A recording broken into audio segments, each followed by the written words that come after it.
hope you're ready for some controversial nutrition questions today, because today we're uncovering some of the sauciest topics that we can find on Reddit about health and nutrition and discussing them together. So grab your coffee, grab your LaCroix, whatever you're drinking today, and let's get into it. And real quick before we begin, if you are new to the channel, hello and welcome. My name is Katie.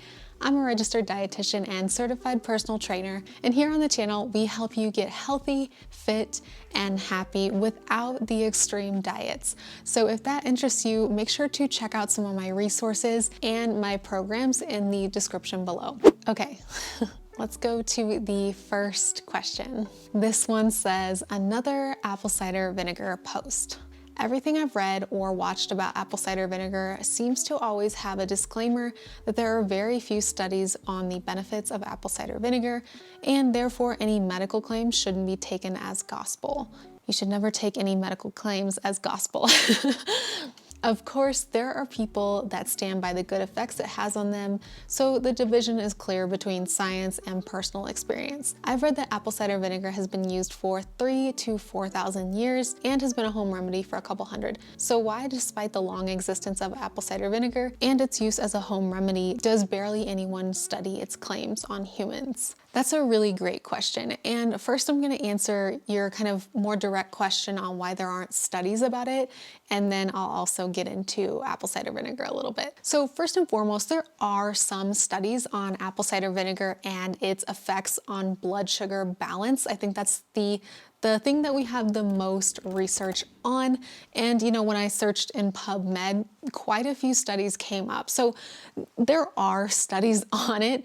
I think what the individuals that you're talking to are probably trying to speak to is that a lot of the studies are probably small in size, and there may be some limitations to what those studies can actually claim apple cider vinegar does. And it also depends on the type of trials, on how much we can really depend on what those studies are saying to be, like, again, like you said, gospel truth. For example, if you see something like a double-blind placebo study where they are taking a control versus, let's say, the apple cider vinegar, and both the scientists and the individuals in the study don't know which one is which, that is an example of a really good study, and one that if we did a large audience in a double-blind placebo, that would be a really positive thing, and something that might make scientists and nutritionists say something like, okay, this is pretty solid evidence that apple cider vinegar works. But if it's something like a cross-sectional study where they're really just extrapolating data from a person or asking that person a question like,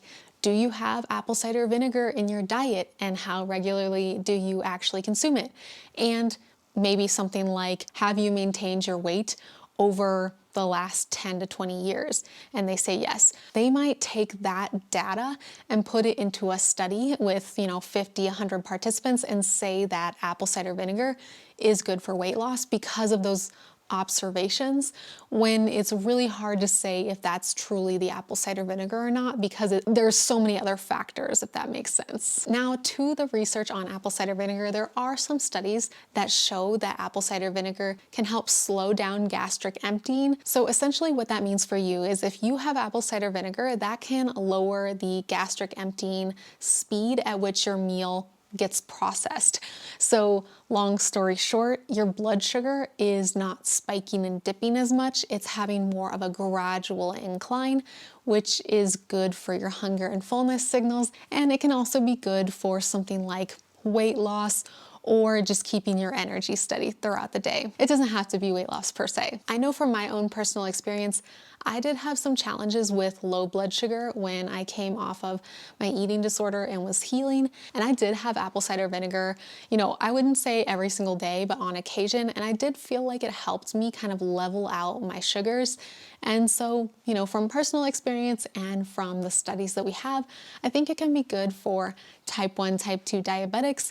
And it can also be good for those who just naturally have challenges keeping their energy level steady throughout the day. The one thing I will say though is that it can erode teeth enamel if you're just having it straight. So instead of having it like a shot of Fireball, have it in a glass of water, or you can mix it with oil and have an oil and vinegar dressing and add it to your salad. Trust me, it's probably gonna taste better and it's better on your teeth. This one says, cheat meals are okay. I have a cheat meal every week and a cheat day at the end of every month. Yes, I eat whatever I want for the whole day. Hey, I've lost 8 kilograms in 2 months with this technique. This tremendously helped me not go crazy and binge on food, thus ruining my diet. I ate 3 healthy meals a day, work out 5 days a week, and weight train, etc. If cheat days have worked for you, by all means continue. Okay, so I have to agree, I'm not going to tell you that if something is working for you, that it's wrong or that you can't do it. I think if it's working for you, then keep at it. That's awesome. Good for you. And while I'm about to share my own personal opinion on cheat days, I do want to say first that I understand from a psychological standpoint why cheat days might work for some people. Because with cheat days, you have this definite line of knowing when it's okay to indulge and when it's not okay. And that can kind of like, it lowers your brain's need to make decisions all the time about, is this good? Should I have this now? Should I not? So in that sense, I do understand why cheat meals can work for some people. In my humble opinion though, I think that it's better to learn how to make peace with food and how to build your body's natural trust with all types of foods. I know that sounds a little bit woo-woo and I know it's a lot easier said than done, but it takes practice and it's more of the long route versus the kind of, I feel like, shortcut that cheat meals may be providing. Again, not to layer on any judgment, I really don't mean to do that by any means.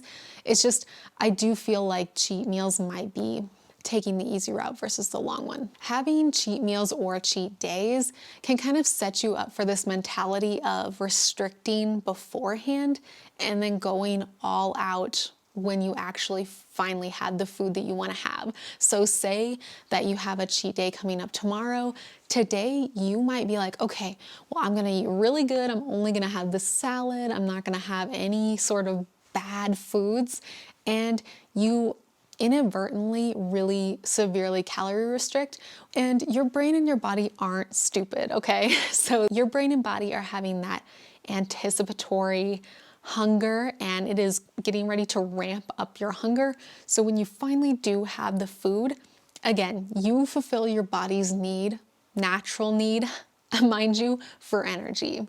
I know you mentioned this isn't a problem now, but I think it's, fair to say that, is this something that could last for you forever? Maybe, maybe not. But hey, you're free to call me anytime that you need a program that helps you incorporate all these foods in moderation in the future if you need it. I'm here. Fasting versus calorie deficit. Why do so many people say eating 800 calories a day for 4 to 6 weeks would cause health issues? But some people water fast for a month at a time and it's not frowned upon. Who's not frowning upon that? Obviously, in this scenario, you would take extra supplements as needed, just as you would a water fast.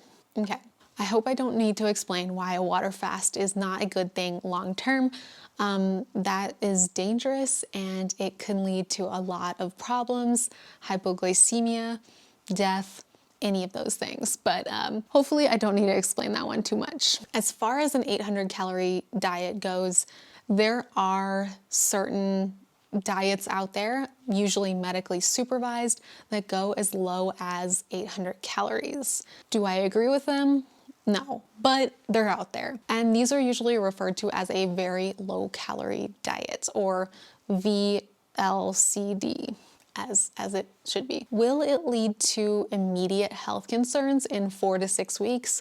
Maybe, maybe not.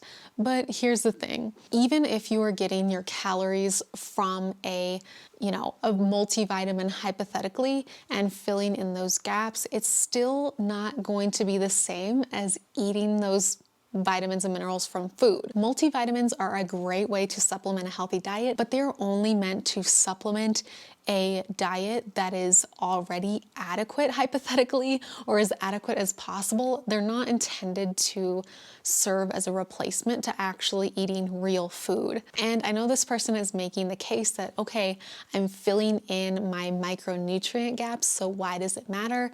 Personally, I don't even think that's going to be enough carbs, fat, and protein, your macronutrient groups, to sustain your muscle mass. So you're going to experience muscle wasting, and you're going to experience, from that very low calorie diet alone, a slowdown in metabolism, which I'm assuming if you're trying to go on an 800 calorie diet, you're probably seeking some sort of weight loss. Personally, my professional opinion is that you are better off doing a way smaller calorie deficit and exercising and just taking your multivitamin and doing it the slow and steady route, because that's going to be the route that actually sticks long term, not the one that, you do it in 30 days and then it all comes back and then some. Ooh, the next one is a saucy one, but a good question. Why do people freak out more about anorexia than obesity? They are both extremes to a problem. Okay, I think this one is a really good, very blunt question. And I welcome that with open arms, okay? I can see the mistake, and this is a very common mistake, that being overweight or obese is the same thing or the same amount of danger as being anorexic. And that is very, very far from the truth. While BMI is a really imperfect measure of health status, it's one that we use, but it's kind of an imperfect measure, to be perfectly honest. It has actually shown that people who are in an underweight BMI category, which is 18.5 or lower, are at much higher risk for mortality than someone who is in an obese category, which is typically 30 or above in the BMI scale. And without treatment, up to 20% of those with eating disorders result in death. That is a huge number. And that can be something that is very acute and happens in a matter of years, versus obesity. Maybe you could argue that it can lead to, or the lifestyle that leads to, calorie excess and being overweight and living a sedentary life, that can lead to problems down the line, but it's just not the same caliber as someone with anorexia. The other factor that weighs into this too is that someone with obesity still has the opportunity to be getting in their macro and micronutrient needs in their diet, but someone with anorexia is likely having a really strict or low calorie or no calorie diet, which means they're not getting any macro or micronutrients, or they're getting very, very little. So not enough to sustain human life. So say what you want about those who are maybe living in larger bodies, or those who maybe are having less than optimal activity levels, but just because they are in a larger body doesn't mean they're not getting in those nutrients. And another important note is that anorexia is not the opposite of obesity. They're two different things. Anorexia is a mental health eating disorder, and obesity is literally just a classification of being overweight. It is not the same as binge eating, and someone who is overweight or obese can be someone that doesn't necessarily binge eat or have an eating disorder in the opposite end of the spectrum. Again, it is really, really common for individuals to misunderstand eating disorders, even those in the health professions. So I definitely don't blame you for not understanding this or having this question, because it's a tough one to understand if you've never been in that position of struggling with an eating disorder. But it is something that is very, very much, it manifests itself physical, but it also is very, very psychological. And I think a lot of people think that if someone is anorexic and they gain the weight, then they're automatically healed. And it's not the case. It's more than just about the weight. It's also about healing the mindset and the relationship with food and the relationship with your body. So hopefully that makes sense. Can't you live off protein shakes and multivitamins? This sounds like a question my fiance would ask me. I've heard a lot of people say it would be impossible or unhealthy, but I don't understand why if you're getting all the macro and micronutrients. what exactly would be lacking? Or what adverse interactions or effects could it have? Okay, so I think this is a wonderful question, and I see that they wrote that this is a purely hypothetical question, so I don't think they're like seriously contemplating having protein shakes and multivitamins for the rest of their life, just to be clear. Nor would I recommend it. But okay, let's think about it. A protein shake typically has protein and carbs.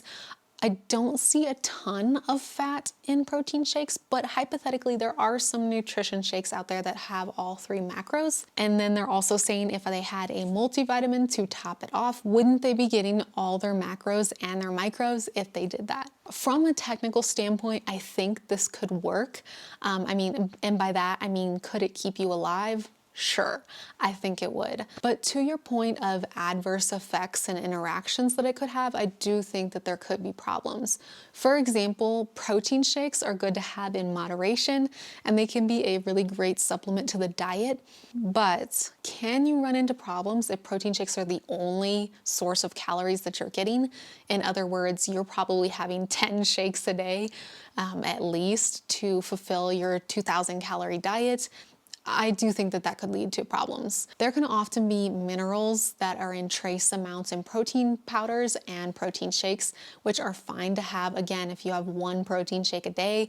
But if you're having that in excess, that could lead to potentially like something I could imagine like overdoing it in lead or something like that. And people in the comments are making a really good point. Technically, a tube feeding has all the nutrients that you would need to sustain life, given to you whatever form of tube feeding that you get. And that is a way that they keep people alive. So yes, again, I think it just goes to show that it is from a technical standpoint possible to live off of this, but I have to imagine that you'd have some other problems too. And off the top of my head too, I'm imagining that this would probably cause some pretty severe constipation because you're not getting any sort of fiber. You're only getting your carbs from that protein shake. So yeah, overall, not a good idea. Could you survive from it? Technically, yes. All right, the next one is a food question. How long do you keep your rice in the fridge for heating and eating before you toss it? Wondering what the majority is, or like the maximum timing, I'm assuming they mean. I would say there's a lot of different comments and many of which I agree with. I would say the absolute max would be 5 days, but with rice, I'm a little more careful because it can really lead to some serious foodborne illness. So if you've ever taken ServeSafe or any of the horrifying food safety classes that they have out there, it'll really scare the pants off of you. I promise. Let me know in the comment section below if you've ever been through one of those classes before. But yeah, one commenter says, I got food poisoning from rice once, Bacillus cereus. It was one of the worst nights of my life. Now I don't take any risks. 2 to 3 days max. So I would probably agree with that. I'd say 3 to 5 days max. But definitely make sure that you are keeping it in a temperature controlled environment, a fridge, of course. Do not leave it out on the counter. I just got done reading an article about a kid who accidentally had 5-day-old rice that was not refrigerated at all, and they died from it. Again, that's not gonna be the likely scenario for you because you're gonna refrigerate it, right? But just goes to show that certain foodborne illnesses are more than just throwing up. Sometimes they can be very, very severe. You can go to the hospital, and occasionally, very, very rare cases can lead to death. So don't F with rice. Who is healthier? Someone who beats, or is it eats or beats? Beats? Someone who eats 100% of daily macros and micros, but through processed food and supplement. Or number 2, someone who eats whole foods, but doesn't beat okay, so I guess they mean beat. Someone who eats foods but doesn't beat the macro recommendations, high insulin foods, and low protein. So the options are processed but meeting all their macros and micros, or whole foods but not meeting their macros and having foods that are high insulin and low protein. So I'm curious what they mean by high insulin, if it's whole foods, because I'm assuming maybe like something that gives a high glycemic response, like a banana maybe, but This one is tough.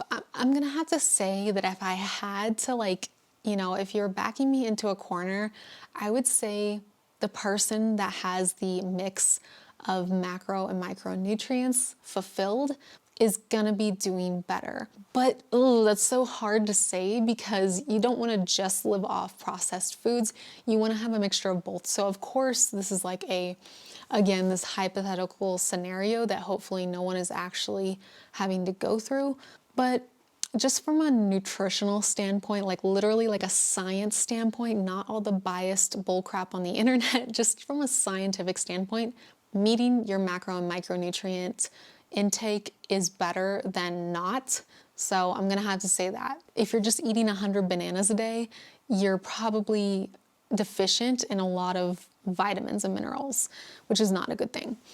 So I would say, long story short, have a balance. Processed food is not the worst thing in the world as long as you pick healthier processed foods and pick stuff like, Greek yogurt, roasted nuts, stuff like that. Not all processed foods are bad, and we debunked that myth in the last video that I uploaded on the 5, what was it called? The 5 diet rules that you should ditch in 2023. We cover that in there, so if you're interested in hearing more about that topic, then make sure to watch that video after this one. Sugar. How often? Is it bad to eat sugary foods like chocolate or cake once a week? Damn, that's all you're having, chocolate? That sucks. No, okay, so in all seriousness, I think that it's really about the whole context of your diet and like what quantity we're talking about. Should you have a chocolate cake every single week or every single day? Of course not. Probably not a good idea, and only for the reason of pushing out other foods that are more nutrient dense that can help you meet your goals and feel energized and have balanced blood sugar. But from a standpoint of like, can you have these foods every day? I think you could if it's in a modest portion. So you're saying once a week, that's definitely okay. If that works for you, then awesome.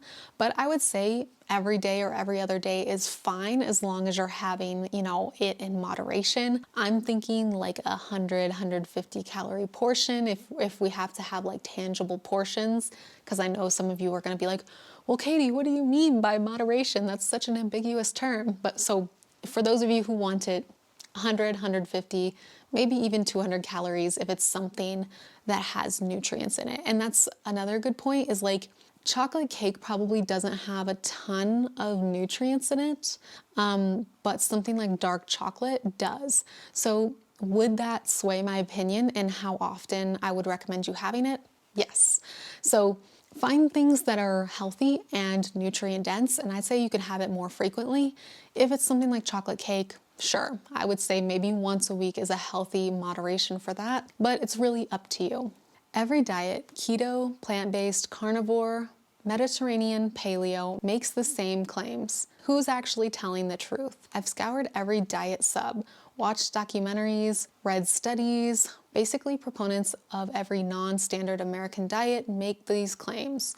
Your cholesterol will go down or improve. A plethora of diseases will be cured or improved.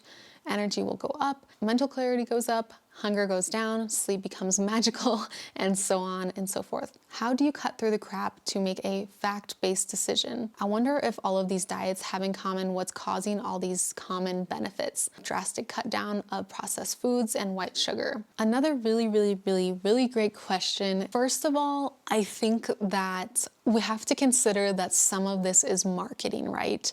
Not everything that is a claim from a company or a diet or someone selling a specific type of diet is scientific fact. Let's just be clear about that. And I can tell you, for example, that Mediterranean and plant-based are gonna have very different results than keto and carnivore, just based on their components alone. So I think that if you're reading that they give the exact same results, that's probably incorrect on the marketing aspect. So for example, keto and a carnivore diet are gonna be high in meats and saturated fat and low in fiber.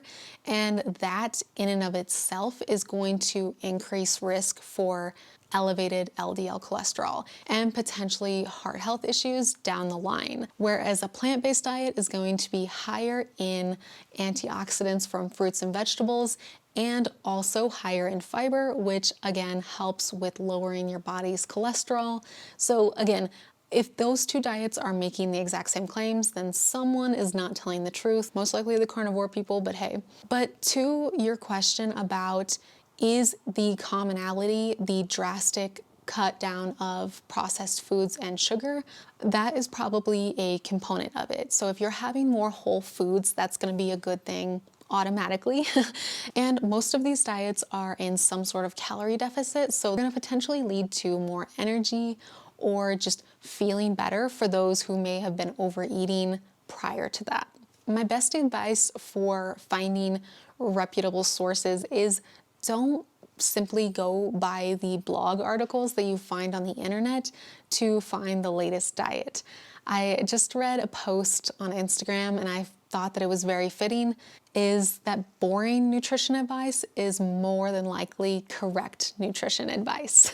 So the tried and true stuff is seemingly boring, but it tends to be the stuff that actually works long term. There's tons and tons of diets out there that can get you results in the short term, but most of them are not sustainable, and that to me is what really counts. And speaking of sustainable approaches, if you are interested in a non-diet, mindful eating based approach to fuel your fitness goals, definitely check out my Mindful Muscles Academy. It is my 101 course and nutrition guide to help you fuel your body better, increase energy, and gain muscle without all the diet nonsense. It's going to teach you everything from mindful eating, building healthy habits, and also how to fuel your fitness goals. And I'm adding more lessons very, very soon, so get excited about that.